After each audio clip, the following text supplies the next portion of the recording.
एक बहुत ही सीधी सादी और मासूम लड़की की शादी एक बड़े संयुक्त परिवार में हुई, जहां देवर, जेठ, जेठानी, देवरानी, ससुर सब साथ रहते थे।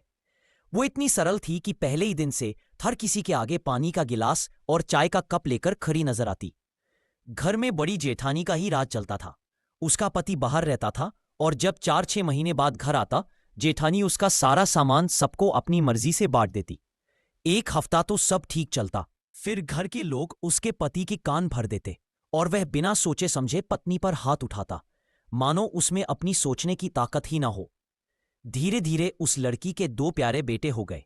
अब उसकी दुनिया सिर्फ उसके बच्चे थे। वह अपने दुख भूलकर उन्हीं में हंसने लगी। लेकिन उसकी देवरानी और जेठानी को उसका थोड़ा सा सुकून भी मंजूर नहीं था। वे पति को भड़काकर उसका खर्चा तक बंद करवा देती। ठंड की कड़कती रातों में बच्चे के लिए पैम्पर्स तक उसका पति उसको नहीं लाकर देता। जब जब ती है लाखों कमाता था, लेकिन किसी को उसकी परवाह न थी। फिर एक दिन ससुराल वालों ने हद ही कर दी।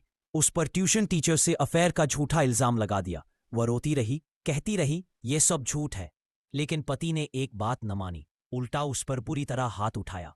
इस बार उसकी सहनशीलता की सीमा टूट चुकी थी। चरित्र पर दाग ये वह अब बर्दाश्त नहीं कर सकती थी।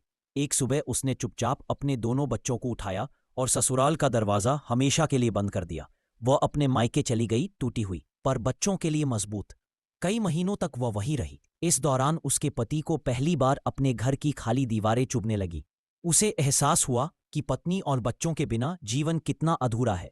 आखिरकार वह उसके मायके पहुंचा। हाथ जोड़कर बोला, मुझे माफ कर दो, तुम सबके बिना मेरा कुछ नहीं। बहुत मान मनोहार के बाद उसने बच्चों की खुशी के लिए उसे दूसरा मौका दिया।